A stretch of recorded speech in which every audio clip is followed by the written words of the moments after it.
तेलंगाना के सीएम चंद्रशेखर राव के बयान के बाद अमरनाथ यात्रा के दौरान बादल फटने की घटना पर बहस छिड़ गई। चंद्रशेखर राव ने आशंका जताई कि भारत में बादल फटने के पीछे विदेशी चाल है, जिसके बाद सवाल उठा कि कहीं यह घटना चीन की साजिश तो नहीं थी। आमतौर पर लोग यही जानते हैं कि बादल फटना एक प्राकृतिक घटना है, लेकिन चंद्रशेखर राव के बयान ने नई बहस छेड़ दी।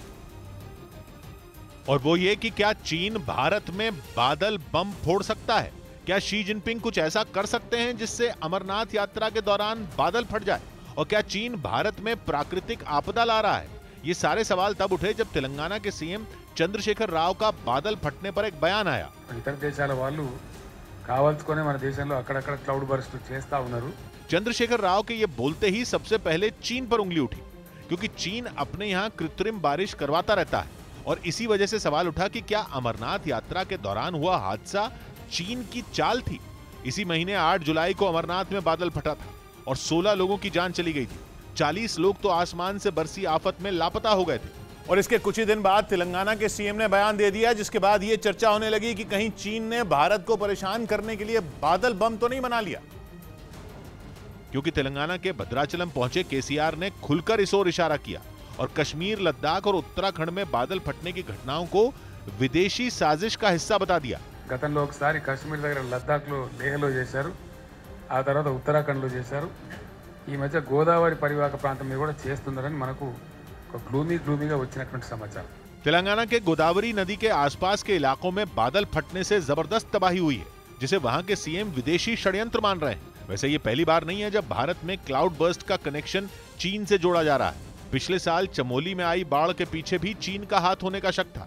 कहा जा रहा था कि चीन ने वेव साउंड का इस्तेमाल करके बारिश करवाई थी और वो इस तकनीक का इस्तेमाल करके कहीं भी बारिश करवा सकता है, जिसका कुछ साल पहले बीजिंग की एक यूनिवर्सिटी ने सफल प्रयोग किया था और साउंड वेव के जरिए अच्छी बारिश करवाई थी। इस तकनीक में साउंड वेव की वजह से बादलों में कंपन बढ़ जाती है और वो बरसने लगते हैं। साउंड वेव को बादलों के बीच भेजने के लिए खास मशीन का इस्तेमाल होता है, जिसका सही इस्तेमाल होने पर बारिश होती है। ये मशीन उन इलाकों में कारगर है जहां सूखा पड़ता है और इसीलिए चीन इस तकनीक का इस्तेमाल करता है, क्योंकि चीन के वायुमंडल में बहुत पानी है, लेकिन उसका केवल 20% बारिश बनकर नीचे आता है। यही नहीं, 2008 में बीजिंग ओलंपिक्स के दौरान जब मौसम विभाग ने बारिश का अलर्ट जारी किया था, तो चीन ने एक दिन पहले ही कृत्रिम बारिश करवाकर टेंशन दूर कर ली थी। लेकिन यह प्रयोग फायदेमंद होने के साथ साथ खतरनाक भी हो सकता है।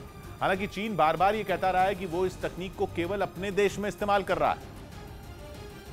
लेकिन सवाल ये कि क्या चीन पर भरोसा किया जा सकता है? क्योंकि चीन कहता कुछ है और करता कुछ, और यही है डरने वाली बात। क्योंकि अगर चीन कृत्रिम बारिश करवाने के प्रयोग में सफल रहा तो वो जहां चाहेगा वहां भारी बारिश करा सकेगा। वैसी तबाही जैसी 9 साल पहले उत्तराखंड में हुई थी, वो तस्वीरें आज भी याद करके रूह कांप उठती है।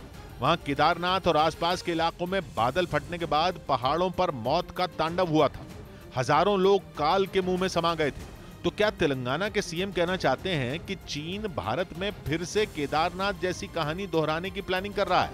और क्या अमरनाथ यात्रा के दौरान हुआ हादसा उसकी इसी प्लानिंग का हिस्सा है? वैसे मौसम वैज्ञानिक केसीआर की इस बात से सहमत नहीं है और उनका मानना है कि क्लाउड बर्स्ट कराना करीब करीब नामुमकिन है। इस तरह का इतनी हैवी रेन नहीं करा सकता। जो है कि हाँ, जहाँ पे बादल हैं उस जगह पर आर्टिफिशियल रेन कराई जा सकती है। मौसम वैज्ञानिकों का एक तर्क ये भी है कि क्लाउड सीडिंग या आर्टिफिशियल रेन कराना काफी खर्चीला होता है, जिसके लिए बादलों के छोटे से हिस्से पर केमिकल का छिड़काव किया जाता है, जिससे पानी की बूंदें भारी होकर नीचे गिरती हैं। लेकिन क्लाउड बर्स्ट के लिए बहुत बड़ा बादल चाहिए और उसके ऊपर जाकर केमिकल छिड़कना होगा। यानी भारत में क्लाउड बर्स्ट कराने के लिए चीन को हमारे इलाके में आकर बादलों के ऊपर छिड़काव करना होगा। लेकिन इसके विरोध में एक तर्क ये भी दिया जा रहा है कि पिछले कुछ साल में बादल फटने की ज्यादातर घटनाएं भारत और चीन के बॉर्डर वाले इलाकों में ही हुई हैं। सीमा के इलाकों में जमकर बाढ़ भी आई है। यानी केसीआर के बयान ने बहस का मुद्दा तो दे दिया, क्योंकि कहा जा रहा है कि क्लाउड सीडिंग से बादल फटने की घटना हो सकती है। वैसे ये तकनीक नई नहीं है, इसका इस्तेमाल सालों से होता आ रहा है। और कहते हैं कि अमेरिका ने 1962 से 1972 तक चले वियतनाम से युद्ध के दौरान क्लाउड बर्स्ट भी कराया था, जिसे उसने ऑपरेशन पॉपाय नाम दिया था, और क्लाउड सीडिंग कराकर वियतनाम में मूसलाधार बारिश करवा दी थी, जिससे जगह जगह जमीन खिसक गई थी और जान और माल का नुकसान हुआ था। तो क्या चीन भी अमेरिका की तरह बादल बम बना रहा है? इसका कोई सबूत तो नहीं है, लेकिन ये तो सबको पता है कि वो अपने यहाँ नकली बारिश करवाता रहता है। एक और बात यह कि 2013 के बाद से शायद ही कोई ऐसा साल रहा हो जब भारत में बादल फटने के मामले सामने ना आए हो, जिनमें कई ने तो सैकड़ों जानें तक ले ली।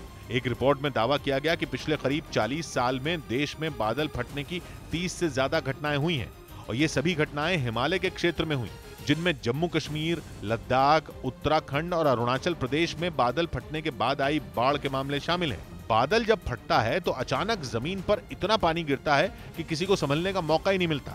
लगता है कि पानी से भरी एक बड़ी सी थैली फट गई हो। और इसके बाद जमीन पर गिरे पानी के बहाव के रास्ते में जो भी आता है वो बह जाता है। लेकिन सवाल यह है कि बादल फटता कैसे? हम जिसे बादल कहते हैं वो भाप होती है जो पहाड़ों पर बर्फ के पिघलने से बनती है, और वही भाप आसमान में बहुत ऊपर जाकर ठंडी होती है और ओस जैसी बूंदों में बदलने लगती है, जिसके बाद ढेर सारी हल्की बूंदें आपस में जुड़कर बादल बन जाती हैं।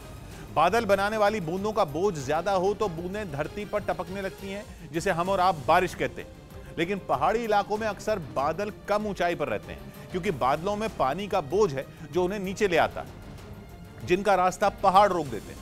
और फिर एक समय ऐसा आता है जब 5 से 10 किलोमीटर के दायरे में फैले और पहाड़ के बीच फंसे बादलों का सारा पानी कुछ मिनट या ज्यादा से ज्यादा घंटे भर में जमीन पर गिर जाता है। यानी 2-4 किलोमीटर दायरे में फैले बादलों में भरा करोड़ों लीटर पानी कुछ मिनट में बरस जाता है, और इसे ही लोग बादल फटना कहते हैं। आधिकारिक तौर पर इसका पैमाना 20 से 30 वर्ग किलोमीटर के इलाके में 1 घंटे से कम समय में 100 मिलीमीटर या उससे ज्यादा बारिश होना माना जाता है।